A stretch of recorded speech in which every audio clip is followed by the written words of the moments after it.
Hello chess friends and welcome to the Art of Chess channel and welcome to a very special game that I decided to show you today. It's a great game played by the world champion Magnus Carlsen against the legendary Chucky Vasily Ivanchuk from the 2015 World Blitz Chess Championship, and I think this tournament, the World Blitz Chess Championship in 2015, was one of Magnus Carlsen's worst performances in his career. There were maybe some other tournaments in which Magnus Carlsen got kicked out, maybe in the quarterfinal stage or something. Now recently also in some other rapid tournaments, rapid online tournaments. But I think the World Blitz Chess Championship is a very important tournament. You want to win this tournament, and Magnus Carlsen in this tournament finished only on the 6th place. Alexander Grishchuk won this tournament with a great performance. Maxim Vasilograf finished on the 2nd place. Vladimir Kramnik finished on the 3rd place. Vasily Ivanchuk finished on the 4th place, and Jan Nepomniachtchi was on the 5th place. So it was simply not a good tournament for Magnus Carlsen. You can also watch many YouTube videos how Magnus Carlsen was frustrated through the whole tournament. He in one moment also threw his pen, then he slapped his hands, and he showed many times that he was simply frustrated. But still, I kind of think that Magnus Carlsen did not cross any lines when he was frustrated. He was simply not in a good mood. He didn't play his best chess, and eventually he got something out of it, because in the later stage of his career, then he won many Blitz World Chess Championships. So that's why it was simply a bad tournament. But then, as a great world champion, you're simply trying to improve. You're saying to yourself, this is not going to happen to me again. I'm going to start it over. I'm going to try even harder, and that's actually what happened in Magnus Carlsen's career. Then afterwards, as we said, he won many World Blitz Chess Championships. So let's check out now one great game played by Magnus Carlsen against Vasily Ivanchuk. This is really beautiful, and you can watch really a great video.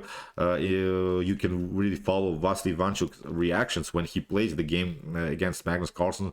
You just write Vasily Ivanchuk against Magnus Carlsen 2015. You find the video anywhere on YouTube. I think it's really funny how Vasily Ivanchuk reacts to the game, how he's simply in the game, he's breathing the game. He's really a great guy. This Vasily Ivanchuk. I really admire him. I would love to see his games. Even when he loses, he's really worth to see. So that's why I decided to show this game. As I said, please check out also some other coverages of this match game, maybe with some other videos. So let's check out now the game. Magnus opened here with the move d4. Vasily Ivanchuk played the move knight to f6, and Magnus played now the move bishop to g5, the Trompovsky attack. And there are now several ways how to play this game. You can play knight to e4. These are the best ways, and you can also play immediately c5 followed with queen to b6. And here c5 played by Vasily Ivanchuk. Magnus uses now this moment immediately, doubles up the pawn structure, bishop to f6, g takes f6 now, played by Vasily Ivanchuk.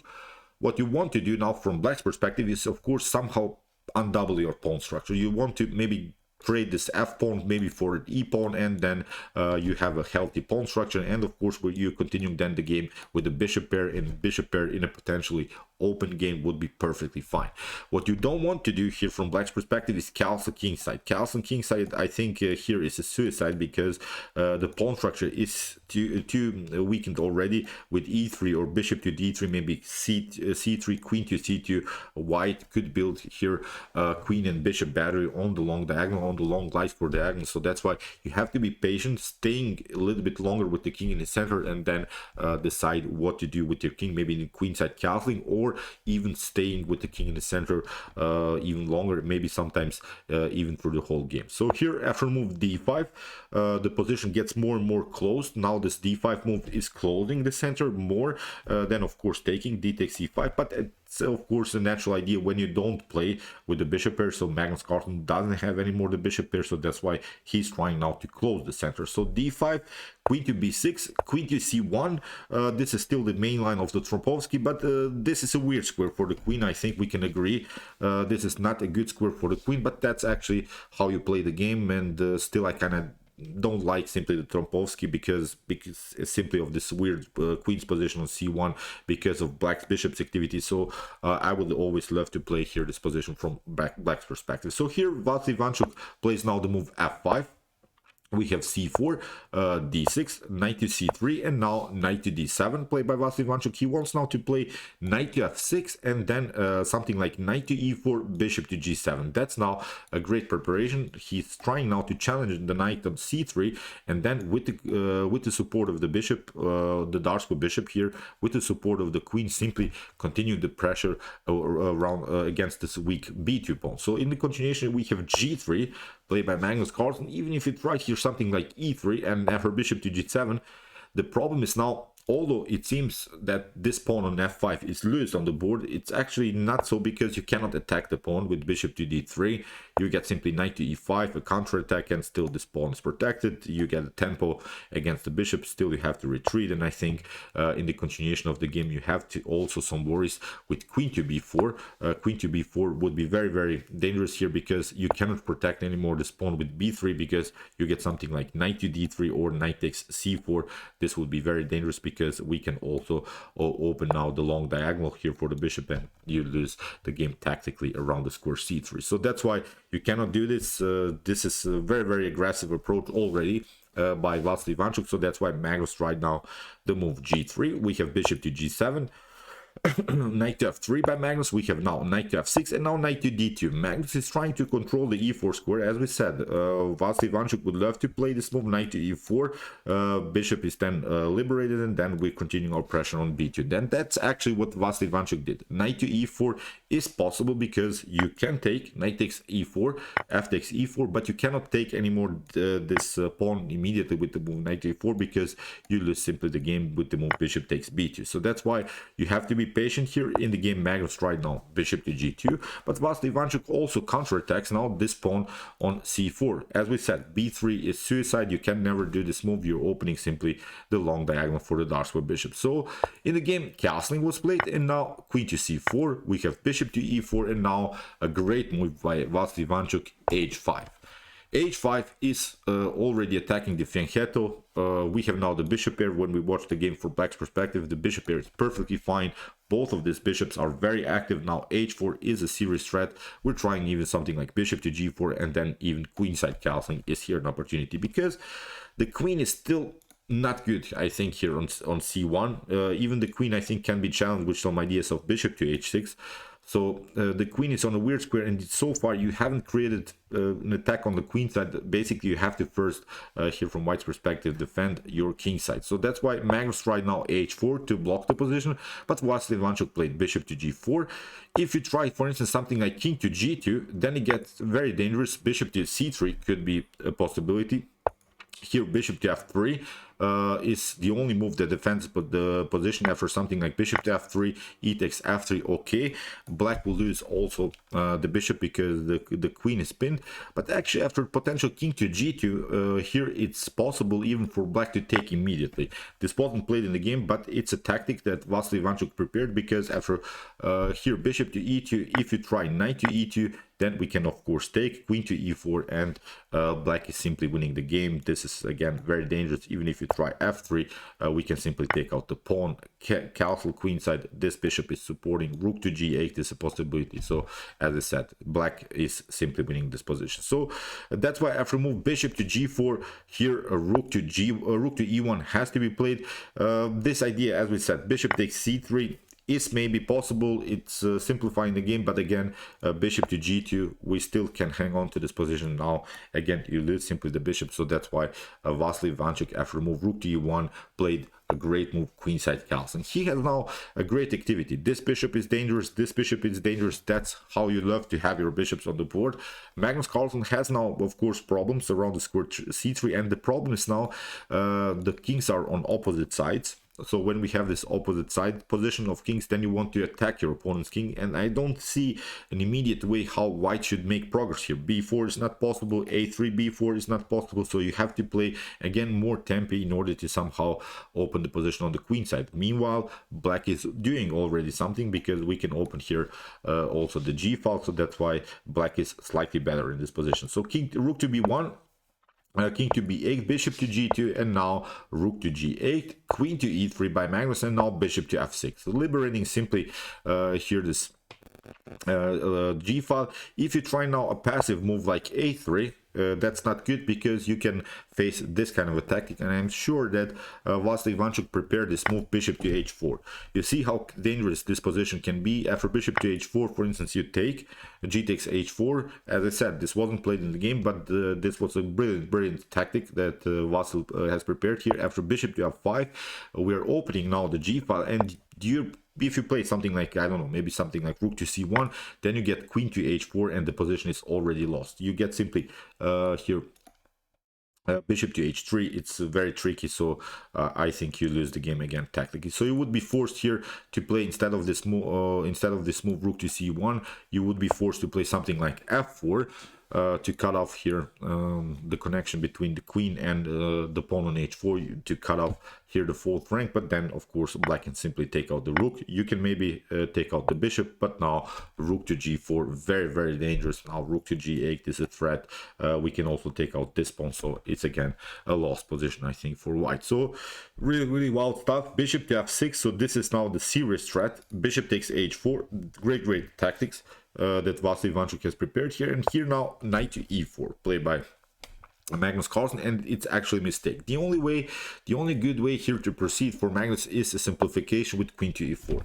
You have to, I think, simplify the position. The bishops are very active, as we said. The tactics are all over the board. The g file attack is very dangerous, so that's why simplifying the position by trading off the queens is here a must move, I think, for Magnus Carlsen. But Magnus tried to stay with some pieces on the board. Tried now knight to e4, and Vasily Ivanchuk simply proceeded with bishop to d4. So as I said, no trading off queens anymore here for black, for white. I think you see now how dangerous these bishops are. Bishop to d4.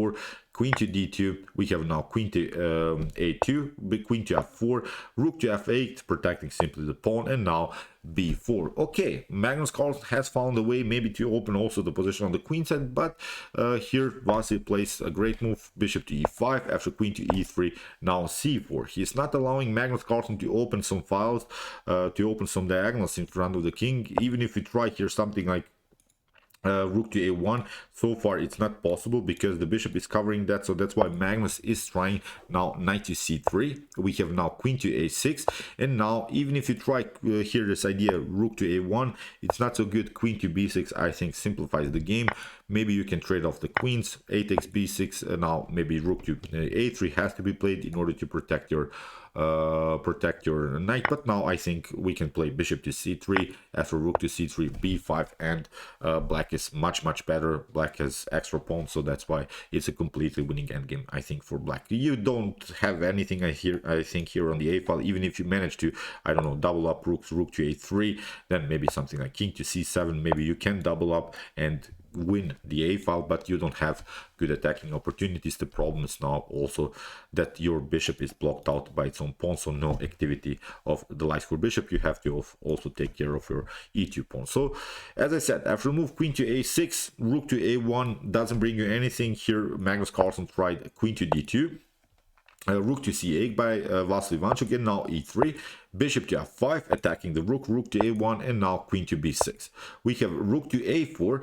The problem is now, I think, with this rook move, that you don't have to protect your pawn. I don't think that you should protect your b pawn. You want, I think, actually to take black to take. If black takes the pawn on b4, then maybe we'll find with e4. Let's see, I don't know, maybe something like, let's see some moves for white, maybe something like e4, bishop to g6, and I don't know, maybe something like, I don't know, king to h2. If you take, for instance, the pawn on b4, then of course some files get opened, maybe first protecting this the knight, but then rook to b1. So as I said, you don't have to protect, I think, the pawn on b4. You leave the pawn just in order to open some files, so that's why rook to a4, protecting pawn is not so good. Maybe Magnus Carlsen hoped here for again to build some kind of rook battery on the a file, but Vasily Ivanchuk simply proceeds with normal yes, bishop to d3. With every move Vasily Ivanchuk is improving his minor pieces. Rook to a1, a6, now bishop to f3, and now rook to g8. Again Vasily Ivanchuk places the rook on the same file where the king is. King to g2 was played, and now f5 by Vasily Ivanchuk. He's trying now also to play the move f4, using now the g file as a nice attack against the white's king. We have bishop to h5 by Magnus Carlsen. Now comes rook to f8. Both of these rooks are very dangerous. So now it seems so that white can also counterplay with the move b5, but in my opinion black is much faster. f4, you cannot do anything anymore against this move. In the continuation here, b5 was played by Magnus Carlsen, but here Vasily Ivanchuk is simply slightly faster here with the move f4. He's now opening, splitting the pawn structure in front of the king. We have e takes f4 now, bishop to f4. You cannot take off the take with the queen. The rook is protecting, of course, so queen to e1, and now here bishop takes g3, played by Vasily Ivanchuk. Although the better continuation is here bishop to e5. Bishop to e5 is winning the game immediately for black, because what you want to do is now to play bishop to c3, deflect the queen from the defense of the f2, and then queen to f2. That's the tactic that you can play here. White would be forced to play something like rook to a3, but again you can take bishop takes c3, rook takes c3, and now you can take out this pawn, and black white would be pretty much forced to give up the rook for the bishop. So again, it's completely winning endgame here for black. So but okay, Vasily Ivanchuk tried a more attractive way, bishop to g3. It's not that this move is losing for black, it's still a better position for black. Bishop to g3, we have f takes g3, and now rook to f1 here by Vasily Ivanchuk, and now queen to d2, which was a huge mistake here by Magnus Carlsen. A better idea is simply to play, pardon me, let's go back. After move here, instead of this move queen to d2, you have to take here the rook after queen to f1, bishop to f1, rook to f1, and maybe white can hang on to this position. The engine gives equal chances for both sides. Maybe Magnus Carlsen wasn't satisfied with this particular position, but I still think that it's playable to have a rook and two minor pieces here against the queen. So as I said, this would be maybe playable. The engine, as we said, gives here equal chances for both sides, but Magnus Carlsen made now huge blunder, queen to d2, and Vasily Ivanchuk played simply queen to g1, and in this position Magnus Carlsen resigns. So whatever you do, rook to king to h3, and now queen to g3 is simply a checkmate. So I'm not sure what was going on with Magnus Carlsen in this particular tournament. As we said, it wasn't simply his best chess, but then in the later stage of his career, then he won some World Blitz Chess Championship, so it was a lesson for him. He tried, of course, then to improve later, and he won many times also against Vasily Ivanchuk, but this was, I think, a brilliant attack by Chucky. That's why I decided to show this one. So as I said, you can check out also some other coverages with some great moments, with some great reactions by Vasily Ivanchuk from this match. So okay, I hope that you enjoyed this game. I really enjoyed it a lot. If you want to see more great games from the past, check out my best chess games of all time series, and if you want to see maybe the best chess games by chess engines, check out my commented chess games played by computer series with some great games by Stockfish, Alpha Zero, Lila Zero, and so on. And if you like this content, don't forget to subscribe to my channel. See you soon with some more videos, and chess is the best, of course.